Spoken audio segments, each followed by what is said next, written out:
اس حوالے سے جو اشکالات پیش کیے جاتے ہیں اور جو خصوصاً قرآن مجید کی آیات پیش کر کے کہا جاتا ہے کہ دیکھیں جی قرآن تو اللہ نے بڑا آسان کر دیا ہے،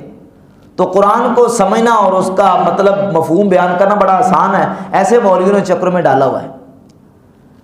تو اس اشکال کا میں انشاءاللہ تفاسیر کی روشنی میں جواب دوں گا کہ اس آیت کا صحیح مفہوم اور صحیح مطلب کیا ہے۔ پہلے تو یہ میں جو نا وہ الزاماً عرض کروں گا کہ جو لوگ کہتے ہیں کہ قرآن سمجھنے میں کسی کی ضرورت نہیں ہے ماہر کی رہنمائی کی،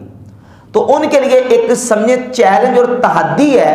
کہ جو بندہ یہ دعویٰ کرتا ہے جو عام بندہ عالم نہیں ہے، اس کے سامنے قرآن مجید رکھ دیں اور کہیں سے وہ آیات جن کا تعلق سمجھنے کے ساتھ ظاہر ہے اس کو رکھ کے اس سے اس کا مطلب پوچھ لیں، اس کو کہیں کہ اس کا مطلب بیان کر، تو پھر وہ کیا کرے گا؟ وہ بھاگے گا تفسیر کی طرف جائے گا کہ اس کی تفسیر دیکھیں، اور ظاہر ہے کہ تفسیر پھر ظاہر ہے کسی نہ کسی عالم نے کی ہوگی، کسی نہ کسی مفسر نے کی ہوگی، تو معلوم ہوا کہ قرآن مجید کا وہ مفہوم سمجھنے کے لیے تفسیر کی ضرورت ہے۔ یا عالم تفسیر کرے گا تو وہ احادیث کی روشنی میں اور صحابہ کے اقوال کی روشنی میں اجماع امت کی روشنی میں تفسیر کرے گا، اور قرآن مجید کو تفسیر کی روشنی میں ہی سمجھا جائے گا۔ اگر یہ بات ایسے ہی ہے کہ قرآن کو سمجھنے میں کسی کی ضرورت نہیں ہے، حدیث کو سمجھنے میں کسی کی ضرورت نہیں ہے، کسی علم کی ضرورت نہیں ہے، تو ان کے اپنے بیان کے مطابق یہ ان کا دعویٰ بالکل باطل ہے۔ اب غیر مقلدین کی طرف سے دیکھیں، آپ کہتے ہیں یہ حدیث صحیح ہے، حدیث ضعیف ہے، اصول حدیث پر پوری نہیں اترتی، تو بہت ساری ایسی احادیث ہیں جن کو یہ اپنے بنائے اصولوں کے مطابق ریجیکٹ کر دیتے ہیں، یہ حدیث ضعیف ہے، یہ موضوع ہے، یہ جناب راوی مدلس ہے، فلاں ہے۔ تو یہ ساری چیزیں کیا ہیں؟ یہ حدیث کو سمجھنے کے اصول ہیں، اسماء و رجال، اصول حدیث، یہ حدیث کی معرفت کے لیے کیا ہے؟ اصول ہیں۔ تو بھئی جب حدیث کو اصولوں کے بغیر اور اسماء و رجال اور اصول حدیث کے علم کے بغیر نہیں سمجھا جا سکتا، اور حدیث کو صحیح اور ضعیف کا فرق نہیں کیا جا سکتا، تو ایسے ہی قرآن مجید کو سمجھنے کے لیے بھی قرآن کے علوم کی ضرورت ہے۔ قرآن کے جو علوم ہیں ان کو سمجھے بغیر قرآن کو صحیح طریقے سے کما حقہ نہیں سمجھا جا سکتا۔ اب قرآن مجید کے اصول ہیں، اللہ تعالیٰ نے قرآن مجید میں جو چیزیں بیان کی ہیں، ظاہر کتاب اللہ کی جو اقسام ہیں، خاص ہے، عام ہے، مشترک، مؤول، حقیقت، مجاز، صریح، کنایہ، ظاہر، نص، مفسر، محکم، خفی، مشکل، مجمل، متشابہ، کبھی کوئی مسئلہ عبارت النص سے، اشارت النص سے، دلالت النص سے، اقتضاء النص سے، یہ کتاب اللہ کی اقسام ہیں،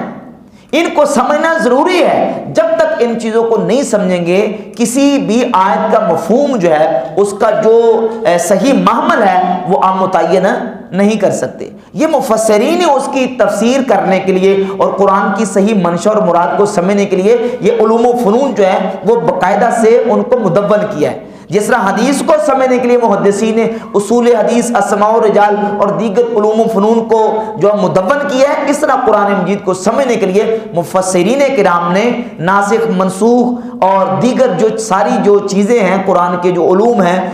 فصاحت ہے، بلاغت ہے، ناسخ و منسوخ ہے، اور جو خاص، عام، مشترک، مؤول، حقیقت، مجاز، صریح، کنایہ، ظاہر، نص، مفسر، محکم، خفی، مشکل، مجمل، متشابہ، یہ ساری چیزیں مفسرین نے ان کو باقاعدہ سے مدون کیا ہے۔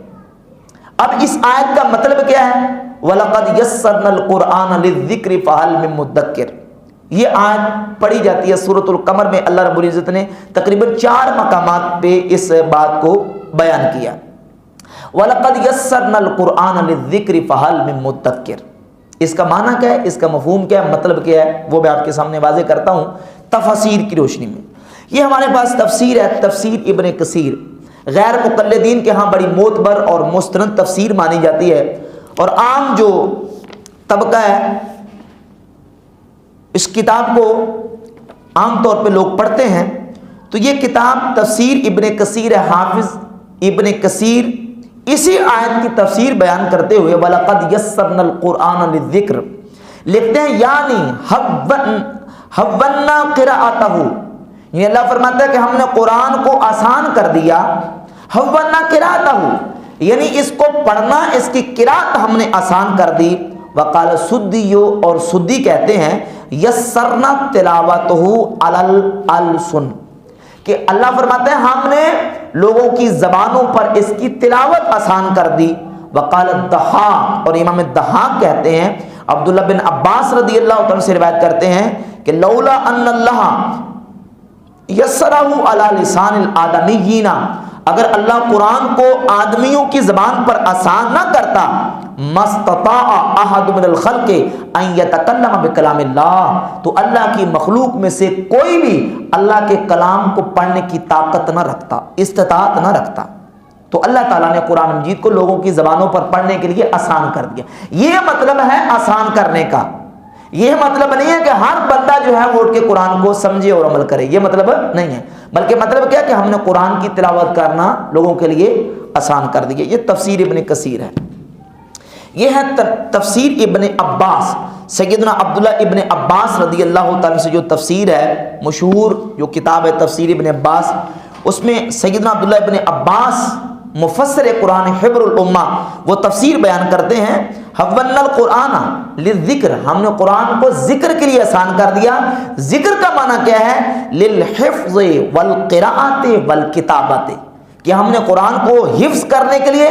پڑھنے کے لیے اور لکھنے کے لیے ہم نے اس کو آسان کر دیا۔ وَيُقَالُ، اور یہ بھی تفسیر کی گئی ہے، حَوَّلْنَا قِرَاءَةَ الْقُرْآن، ہم نے قرآن کی قراءت کو آسان کر دیا۔ فَهَلْ مِن مُدَّكِرٍ، ہے کوئی اس کو پڑھنے والا، یاد کرنے والا؟ فَهَلْ مِن طَالِبِ عِلْمٍ فَيُعَانُ عَلَيْهِ، ہے کوئی طالب علم کہ اس کی اس پر مدد کی جائے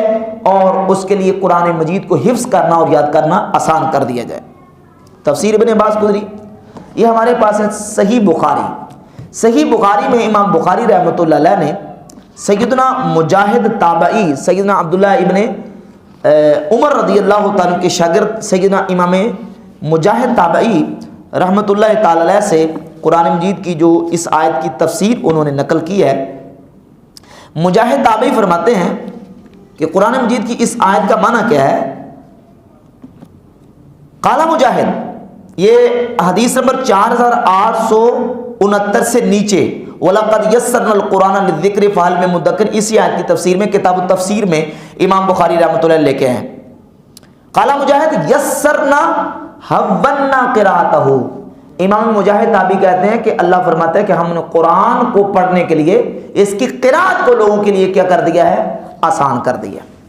یہ ہے تفسیر قرطبی۔ امام قرطبی علیہ رحمہ اپنی اسی تفسیر میں لکھتے ہیں، اے سخلّاہ للحفظ، اللہ فرماتا ہے ہم نے اس کو حفظ کرنے کے لیے آسان کر دیا۔ وَأَعَنَّا عَلَيْهِ مَنْ أَرَادَ حِفْظَهُ، اور جو قرآن کو حفظ کرنے کا ارادہ رکھتا ہے ہم نے اس کو آسان کر دیا اور اس پر اس کی معاونت کی، یعنی اس کی مدد کی۔ یہ ہے امام ابن جوزی رحمۃ اللہ علیہ کی کتاب تفسیر کی زاد المسیر فی علم التفسیر۔ امام ابن جوزی لکھتے ہیں للذکر اے للحفظ والقراءہ، شروع سے وَلَقَدْ يَسَّرْنَا الْقُرْآنَ، ہم نے قرآن کو آسان کر دیا، اے سہلناہ یعنی سہل کر دیا، آسان کر دیا، للذکر اے للحفظ والقراءۃ یعنی حفظ کرنے کے لیے اور پڑھنے کے لیے اللہ فرماتا ہے ہم نے قرآن کو آسان کر دیا۔ فَهَلْ مِن مُدَّكِرٍ اے مِن ذَاكِرٍ يَذْكُرُهُ، ہے کوئی پڑھنے والا، ذکر کرنے والا، اس کا ذکر کرے، اس کو یاد کرے، وَيَقْرَؤُهُ، اس کو پڑھے، وَالْمَانَى هُوَ الْحَثُّ عَلَى قِرَاءَتِهِ وَتَعَلُّمِهِ، اس آیت کا معنی یہ ہے کہ اللہ رب العزت اہل ایمان کو ابھار رہا ہے، لوگوں کو ابھارتا ہے، شوق دلاتا ہے، عَلَى قِرَاءَتِهِ وَتَعَلُّمِهِ، قرآن مجید پڑھنے پر اور اس کے سیکھنے پر۔ تو قرآن مجید کی اس آیت کی مفسرین نے جو تفسیر بیان کی ہے اس تفسیر سے بھی یہ بات بالکل واضح اور عیاں ہوتی ہے کہ قرآن مجید کو اللہ تعالیٰ نے پڑھنے کے لیے، حفظ کرنے کے لیے اور قراءت کرنے کے لیے اور قرآن مجید کو پڑھنے کے لیے اللہ نے لوگوں کے لیے آسان کر دیا۔ تو یہ بات یاد رکھ لیں کہ علماء کا سہارا، علماء کی رہنمائی قرآن و سنت سمجھنے کے لیے ضروری ہے، اور خود نبی کریم صلی اللہ تعالیٰ علیہ وسلم نے اہل ایمان کو، اپنے امتیوں کو حکم دیا ہے کہ قرآن مجید سیکھنے میں، سمجھنے میں اپنے علماء کی رہنمائی اختیار کرو اور علماء کا سہارا لو۔ مسند احمد ابن حنبل کی جلد نمبر 2 صفحہ نمبر 384 اور 368 پہ 378 پہ یہ حدیث ہے، اور حافظ ابن کثیر اپنی کتاب تفسیر ابن کثیر کی جلد نمبر 2 صفحہ نمبر 331 پہ اس حدیث کو لے کے ہیں۔ رسول اللہ صلی اللہ علیہ وآلہ وسلم نے ارشاد فرمایا کہ تم سے پہلے جو قومیں اور امتیں ہیں وہ اسی وجہ سے ہلاک ہوئی ہیں کہ انہوں نے کتاب اللہ کے بعض حصے پر کو بعض پہ مارا، یعنی قرآن کی ایک آیت کا مطلب غلط اور دوسری کا اس کے ایک اپوزٹ کر دیا، قرآن کے بعض حصے کو بعض پر مارا،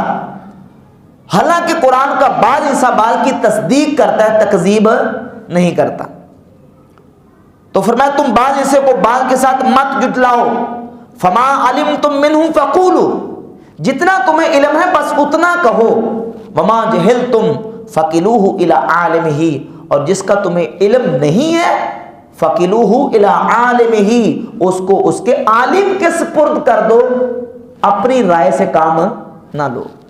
اپنی رائے کو قرآن میں اور سنت میں اور قرآن و سنت کی تفہیم میں دخل نہ دو، بلکہ فقلوہ الی عالمہ، وما جہلتم فقلوہ الی عالمہ، جس سے تم جاہل ہو اور جس کا تمہیں علم نہیں ہے فقلوہ الی عالمہ، اس کو اس کے عالم کے سپرد کر دو۔ تو عالموں کی طرف قرآن بھی رہنمائی کرتا ہے کہ قرآن سیکھنے میں، دین سیکھنے میں عالموں کے پاس جاؤ، فاسألوا اہل الذکر ان کنتم لا تعلمون، اگر تمہیں علم نہیں ہے تو اہل ذکر سے سوال کرو۔ اور قرآن کہتا ہے تلک الامثال نضربها للناس، یہ مثالیں ہیں جن کو ہم لوگوں کے لیے بیان کرتے ہیں، وما یعقلها الا العالمون، ان کو نہیں سمجھتے مگر عالم۔ اور رسول اللہ صلی اللہ علیہ وسلم کی حدیث ہے مسند احمد بن حنبل کی، حضور فرماتے ہیں فقلوہ الی عالمہ، اگر تمہیں علم نہیں ہے تو عالم کے اس کو سپرد کر دو۔ لہذا یہ دو جو گمراہی کے اصول بنائے گئے ہیں کہ اپنے اسلاف کے پیچھے نہ چلو، اپنے اکابرین کے، اپنے آباء و اجداد جو اہل حق ہیں ان کے پیچھے نہ چلو، بس تم اپنی مرضی کرو، اور قرآن و سنت کو سمجھنے میں کسی ماہر کی رہنمائی کی ضرورت نہیں ہے، خود قرآن پڑھو، سمجھو اور اس پہ عمل کرو۔ یہ دونوں گمراہی کے ایسے اصول ہیں کہ جتنے بدعتی لوگ ہیں انہوں نے گمراہی کے یہی دو اصول اختیار کیے ہیں۔ سمجھیں کہ گمراہی پھیلانے کو یہ دو چیزیں لازم ہیں، اور آج جتنے بھی گمراہ لوگ ہیں اہل سنت کے لوگوں کو اپنے عقیدے سے برگشتہ کرنے کے لیے اور عقیدہ حق سے بہکانے کے لیے یہی دو رستے اختیار کرتے ہیں، اور ہندوستان میں سب سے پہلے یہ رستہ اختیار کیے اسماعیل دہلوی نے اپنی کتاب تقویۃ الایمان میں۔ دونوں گمراہی کے اصول لکھے ہیں کہ قرآن کے اپنے اسلاف کی پیروی نہ کرو، اور دوسرا یہ کہ قرآن خود پڑھو اور کسی سے رہنمائی کی ضرورت نہیں۔ تو اہل سنت اپنے عقیدوں کو محفوظ رکھنے کے لیے اپنے اسلاف، اپنے اکابر کا دامن تھام کے رکھیں، اور قرآن و سنت کا جو مفہوم ہمارے اسلاف نے اور علماء جو صحیح طریقے سے سمجھاتے ہیں